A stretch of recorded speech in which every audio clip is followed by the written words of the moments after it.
يا نبي سلام عليك يا رسول سلام عليك يا حبيب سلام عليك صلوات الله عليك يا نبي سلام عليك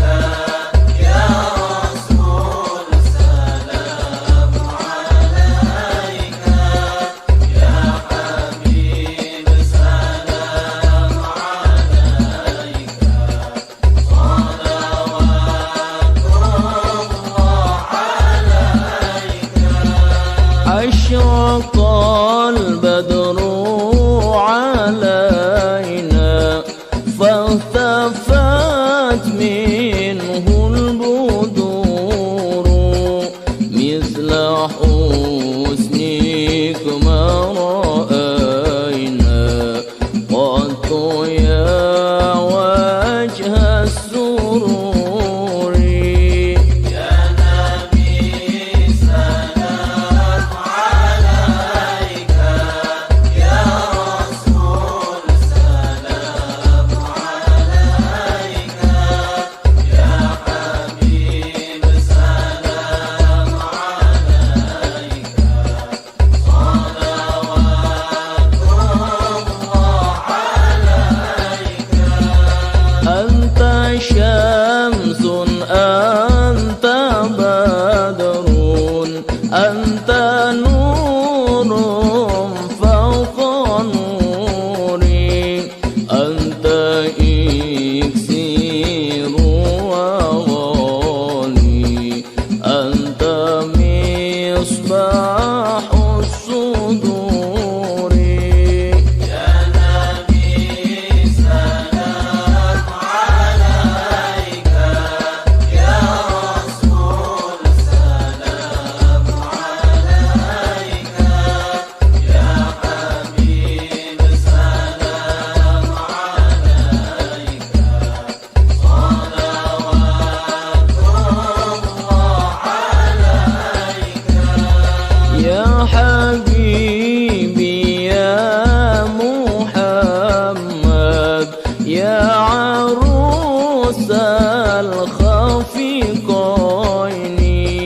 يا مؤيد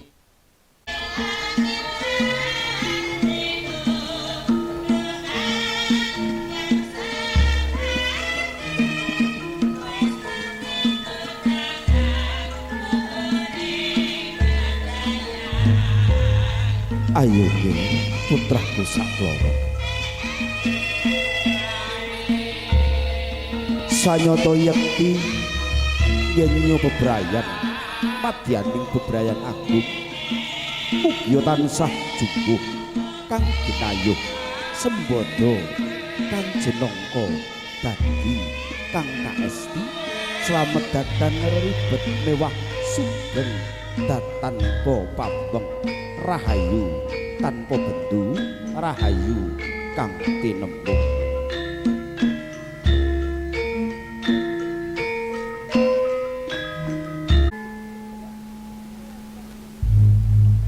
sireping kodhong orek sumambung ketawang pepasihan arsa kang putra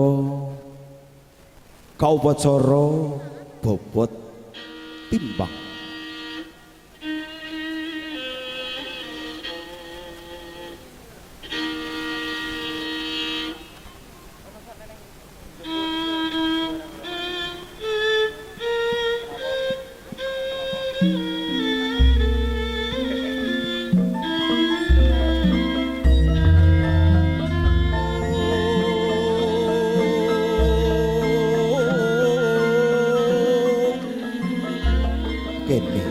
kene putraku sanyata yekti ora bakal ban sindi ban siladan wong tuwa ora bakal bedakake sira putra mantu tak anggap putraku dhewe kebaing pangati aku Rama dalasan ingkang ibu hanggayuh susilaning gesang muga tansah pirangiran rahayu widodо tebih ing rupita purna timbang bobot timbang panggon tumuli tanam wiji tawihan landur putra Bang putra arsa kawisuda tama khasiat ingkang luhur kadiraja bebasan mung sedina kadiratu bebasan mung sedina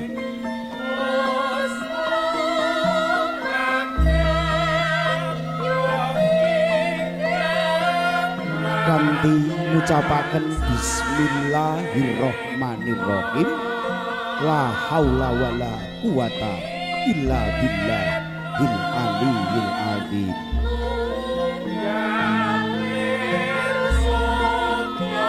purna tanam wiji utawi landur putra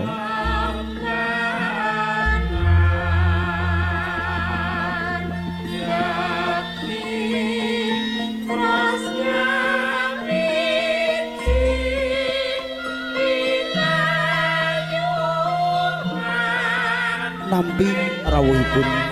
katang pisan sumangga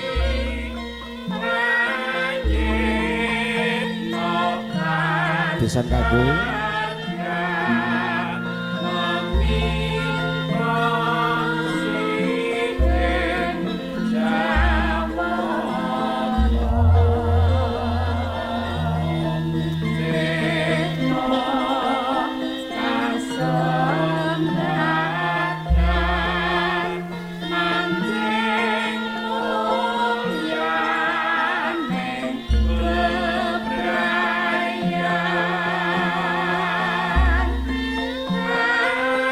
sumangga pisan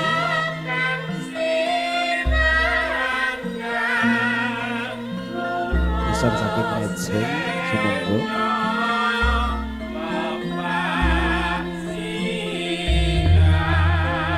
kaya ana wujuding guntur kang gumuruh ana kawujudaning kilat kang sesamberan Wisnya Ajawat Asta wong agung ingkang sampun samya mangun bepisanan ing kono samya nakyenaken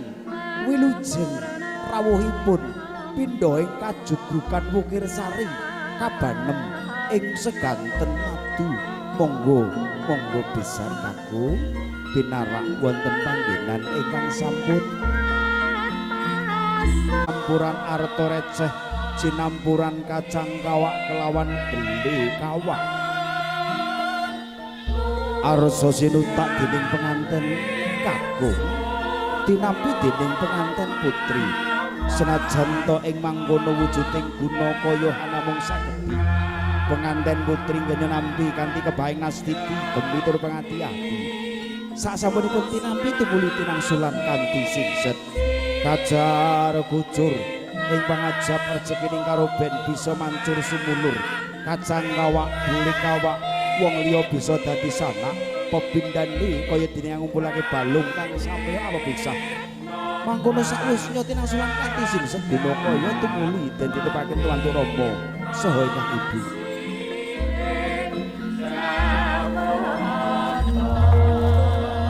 purna ngaturaken guna kaya kanthi tepaken Rama saha ingkang ibu tumuli kadherekaken penganten arsa dahar gembul bujana Andra Wihna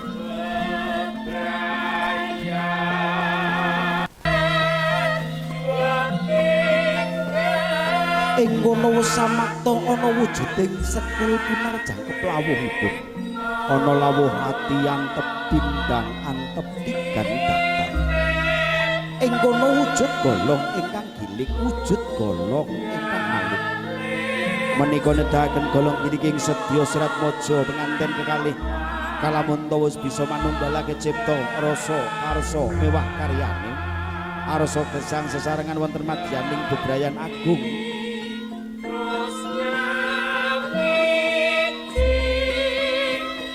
purna dahar gembul bujana Andra Wihna tumuli penganten kaujuan wujuding tirta wening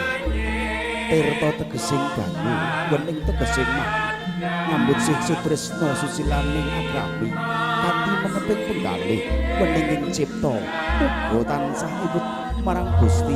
kang Maha Wening. Mugi anggenira lelunggan wonten madyaning bebrayan agung kanthi antebing kalbu wening ing pinggir.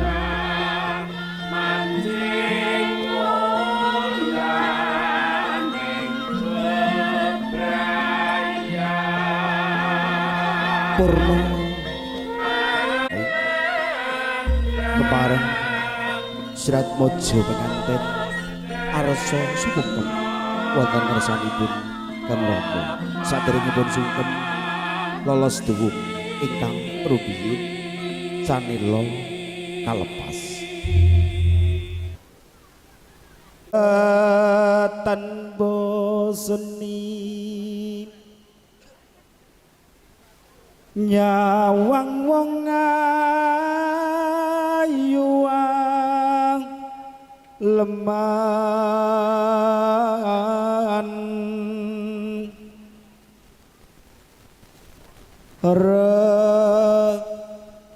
rekoso tak lakonande arsa sungkem wonten sanipun Kang Rama saha ingkang Ibu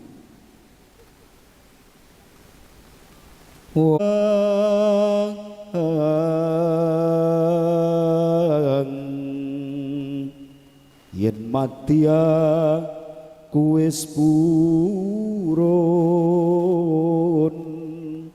hangger tresna kumba tampa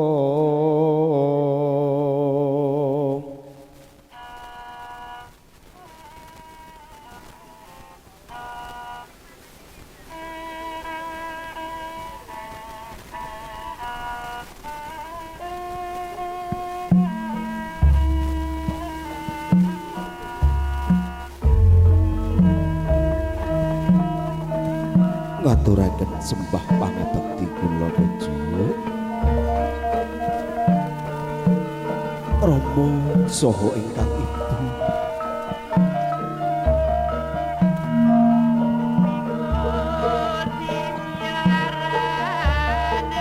kula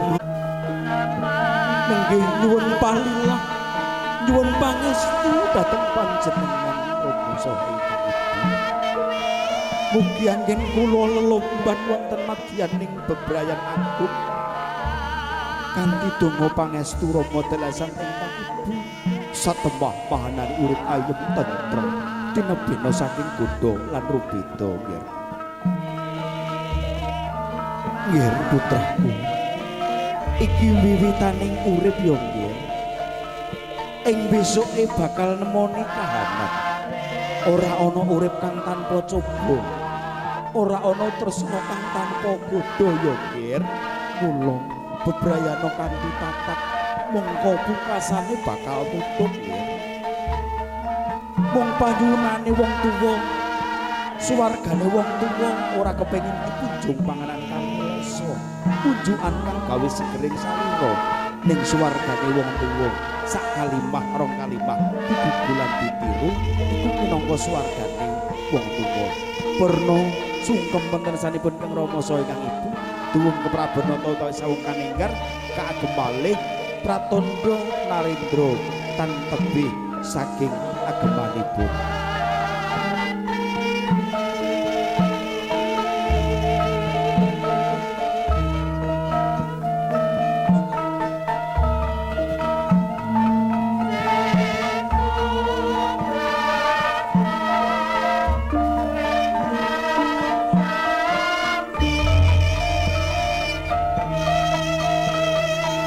Purna